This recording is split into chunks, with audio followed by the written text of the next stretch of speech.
बाबा जी की प्यारी साथ संगत जी, आप सभी को प्यार भरी राधा स्वामी जी।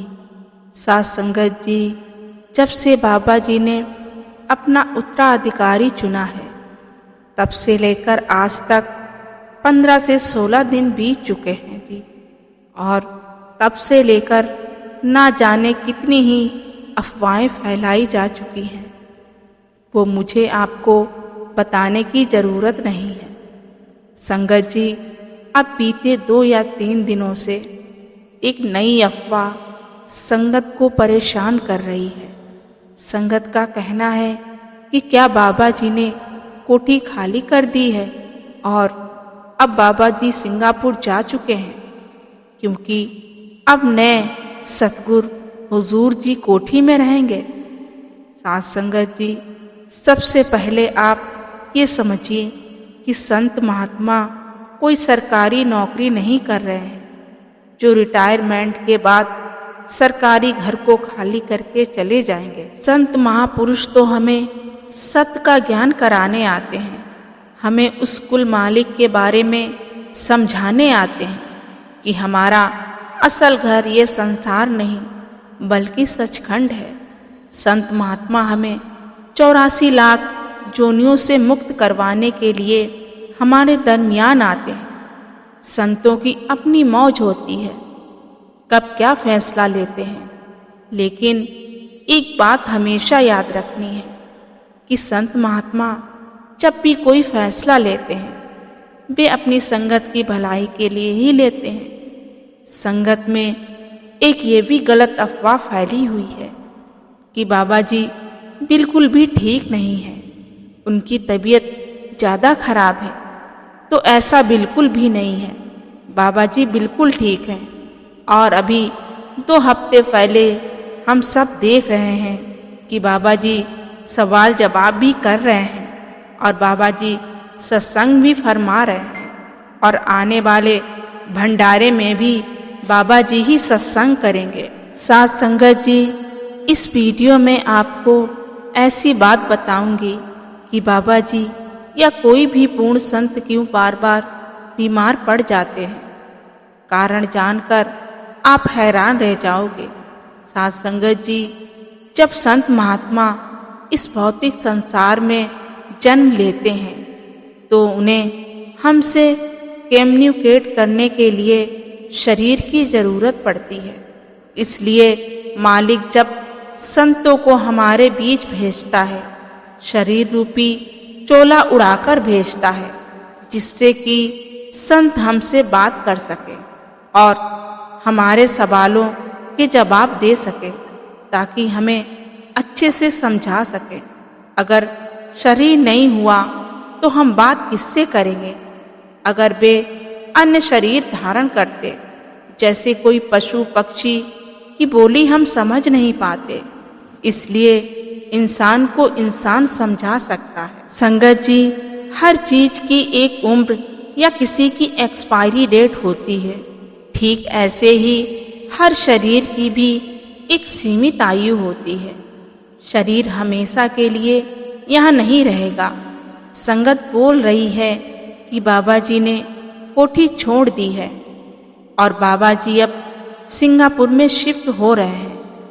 तो कोई कुछ कह रहा है तो कोई कुछ कह रहा है, लेकिन ये सब कुछ सिर्फ अफवाह है। संगत जी से बेनती की जाती है कि ऐसे अफवाह से बचें। आने वाले भंडारे में भी बाबा जी ने ही करने हैं और बाबा जी ही डेरा मुखी हैं। बाबा जी ने सिर्फ अपना उत्तराधिकारी चुना है।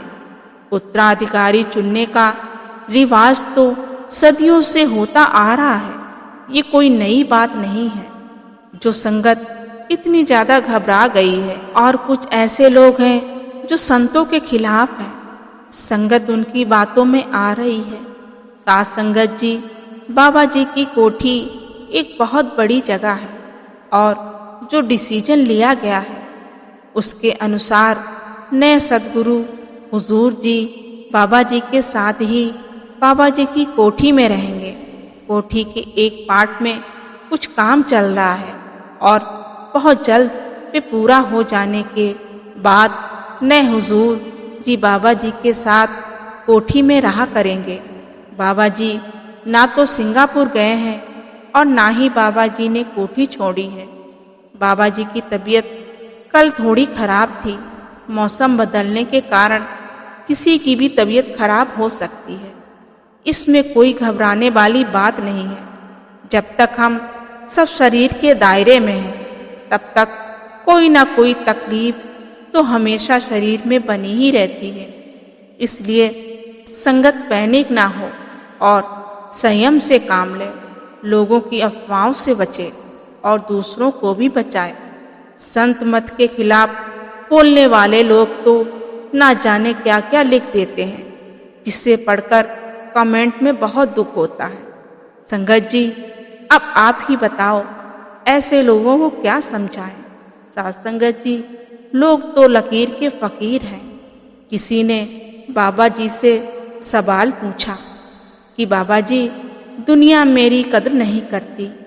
तो बाबा जी ने समझाया कि बेटा, दुनिया ने तो बड़े बड़े महापुरुषों को भी नहीं बख्शा, तो आप और हम तो क्या चीज हैं। तो साथ संगत जी, अगर आपको भी कोई संतों के बारे में भला बुरा कहे तो आप एक कान से सुनकर दूसरे से निकाल दीजिए, क्योंकि ऐसे लोगों से बहस करने का कोई मतलब नहीं बनता। अब मैं आपको बताऊंगी कि संत महात्मा किस लिए बीमार पड़ते हैं। सबसे पहले हमें ये समझना चाहिए कि संतों के अपने कोई कर्म नहीं होते। संत यहाँ कर्म भोगने के लिए नहीं आए। संत जब बीमार होते हैं तो वे हमारी वजह से ही बीमार होते हैं। जब 1891 में जब बाबा जयमल सिंह जी महाराज ने डेरे की शुरुआत की थी, तो उस समय उनके सत्संग से आसपास के गांव वाले बड़े ही प्रभावित हुआ करते थे और अक्सर बाबा जी का सत्संग सुनने आ जाया करते थे। समय बीतने के साथ साथ जब बाबा जी की संगत भी बढ़ने लगी, पहले आसपास के गांव वाले आया करते थे। धीरे धीरे दूर से गांव वाले बाबा जी का सत्संग सुनने आने लगे और अब बाबा जी का दरिया के किनारे बसा छोटा सा डेरा बाबा जी की कृपा से और संगत की सेवा से बढ़ता चला गया। दूर दूर से लोग डेरे में आने लगे। सब लोग डेरे को डेरा जयमल सिंह बुलाने लगे। उस समय बाबा जी का सत्संग सुनने एक बहुत ही अमीर सेठ आया करता था।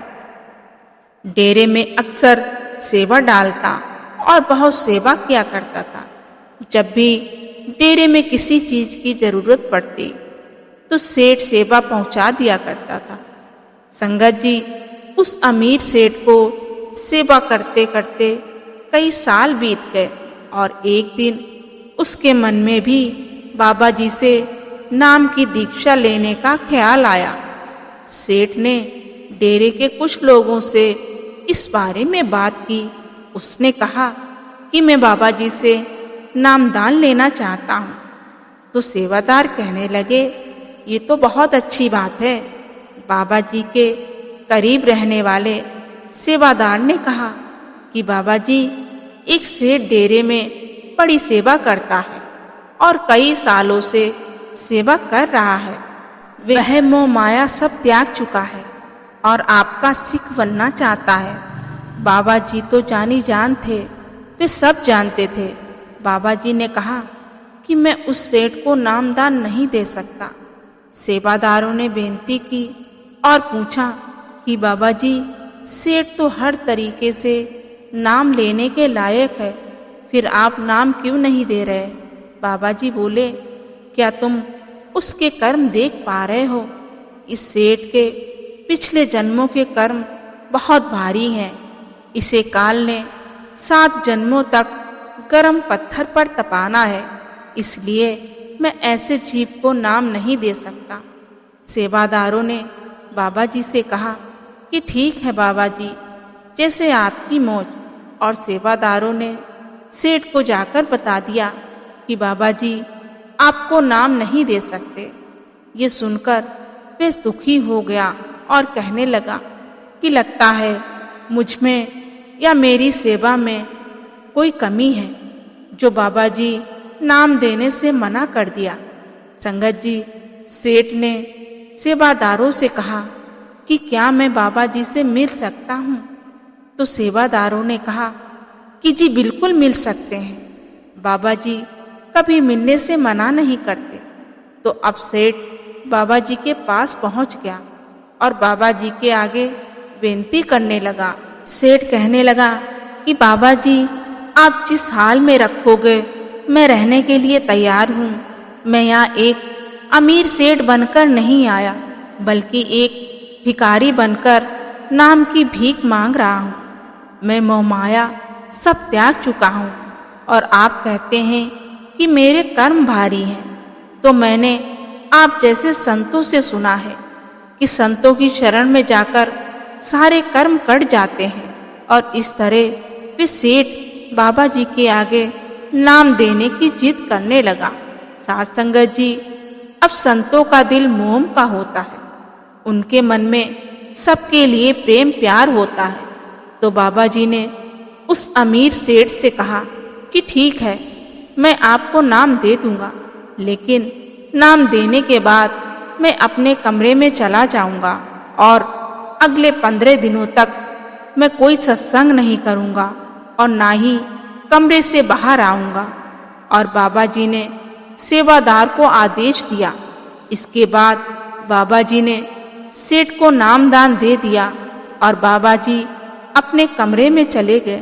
साथ संगत जी, 2-3 दिन तक जब बाबा जी कमरे से बिल्कुल नहीं निकले तो सेवादार ने सोचा कि एक बार बाबा जी से पूछ लिया जाए कि उन्हें किसी चीज की जरूरत तो नहीं। लेकिन जब सेवादार बाबा जी के कमरे में गए तो देखा कि बाबा जी को बहुत तेज बुखार से तप रहे हैं। बुखार इतने तेज था कि दूर तक सेक जाता था।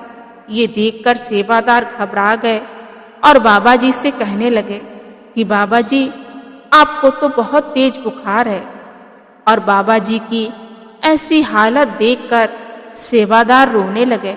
तो बाबा जी कहने लगे कि उस सेठ के कर्म बहुत भारी थे और आप सबने बार बार बेनती करके सेठ को नाम दिलवा दिया और उनके कर्मों के बोझ के कारण मुझे तेज बुखार हो गया।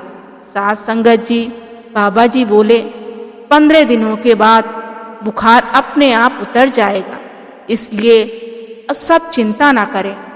बाबा जी की बात सुनकर सेवादार कहने लगे कि ये हमने क्या कर दिया। उस सेठ के लिए हमने अपने सतगुरु को बीमार कर दिया।